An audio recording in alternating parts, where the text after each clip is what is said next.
Mu Rwanda uduce twinshi two mu gihugu dukunda kuvugwamo ikibazo cy'amazi, ku buryo usanga abaturage hirya no hino bakubwira bati hano tugira ikibazo cy'amazi.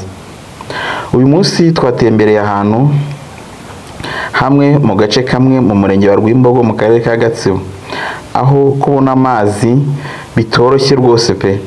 Ukurikije ijisho ryawe uko riguha, hariya hirya hari inzu yubatse, iyo niyo nzu yubakiwemo ivomo rizwi ku izina rya Nayikondo. Iyi Nayikondo ituye mu mudugudu utuyemo abantu benshi cyane, dore ko kubona amazi atari ikintu cyoroshye. Ushobora kwibaza uti se umuntu watonze inyuma hano araza kubona amazi? Inyuma hano ni ku ijerekani nibura nk'iya 500 ugereranije, ku buryo umuntu wazindutse nibura saa 8 z'ijoro ari we uri nko muri za 200 uteganya kuza kuvoma nko mu masaa 8. Ubu tuvugana turi nko mu masaa 4 za mu gitondo, ariko witegereje ukareba urabona neza rwose ko kubona amazi atari ikintu cyoroshye. Bamwe mu bavomera hano bakubwira yuko iyo ushaka amazi yaha bigusaba kuzinduka, waba utazindutse ubwo ukaza ugatonda uri nk'uwa 800. Ibaze umuntu wa 800 kugira ngo azabone amazi kuri iri vomo. Ese wasize umubyeyi utwite mu nzu, wamubwira ko byagenze gute?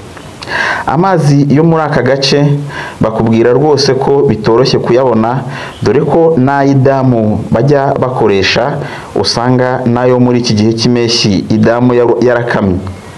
Kuma kw'iyi damu rero biteza ikibazo gikomeye, dore ko Nayikondo rukumbi ikora ari iyi Nayikondo, ndetse ugasanga bitoroshye rwose kugira ngo ubone amazi yaho. Abaturage bo muri aka gace nta kindi bakubwira uretse kukubwira ko bihanaguye, dore ko kubona irindi vomo bitoroshye.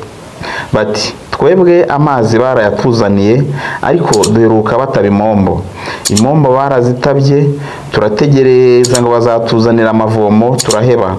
Uyu munsi reba ikibazo aho kigeze. Twavuze kenshi ko twabuze amazi, ariko ni nkaho bavunira ibiti mu matwi ntibagire ikintu na kimwe badufasha. Umuntu nibura wa 800 kugira ngo uzatonda ijerekani yawe ubone amazi ni ibintu bitoroshye. Kubona amazi y'aha hantu ni intambara, ariko nanone ntabwo ari yayindi yo guterana ibipfunsi, dore ko ari ukuza ugatonda ukagenda wisunika aho ijerekani imwe y'amazi yuzurira hagati y'umunota n'iminota 2. Iyo Nayikondo yapitswe n'umusore,